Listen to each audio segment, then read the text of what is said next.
بار ایسوسی ایشن پیر محل میں جہاں الیکشن برائے سال 2020 اور 2021 کے حوالے سے ووٹ کے لیے وکلاء کی جوڑ توڑ عروج پر ہے، وہاں دونوں طرف گروپوں کی طرف سے تقریبات اور پرتکلف دعوتوں کا سلسلہ بھی عروج پر ہے۔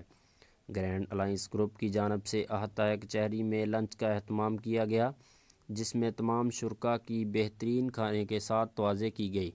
اس موقع پر گرینڈ الائنس گروپ کے نامزد امیدوار برائے صدر وسیم بہار شیرازی اور امیدوار برائے جنرل سیکرٹری رانا سعید احمد رضا خان، انہوں نے میڈیا سے گفتگو کرتے ہوئے کہا کہ ہار اور جیت مقابلے کا حصہ ہیں، لیکن ہم پر امید ہیں۔ اگر وکلاء نے ہمارا ساتھ دیا تو وکلاء کمیونٹی کے مسائل کو حل کرنا ہماری اولین ترجیح ہوگی۔ ہم بار اور کورٹ کے درمیان ہم آہنگی کا کردار ادا کریں گے۔ امیدوار جنرل سیکرٹری رانا سعید احمد رضا خان نے کہا کہ ہم جیت کر بار کے ینگ وکلاء کے چیمبر کے مسائل اور وکلاء کالونی بنانے میں اہم رول ادا کریں گے۔ ہم اپنی اچھی پالیسی کی وجہ سے پہلے بھی الیکشن جیتے تھے، انشاءاللہ اس بار بھی جیت ہمارے گروپ کا مقدر بنے گی۔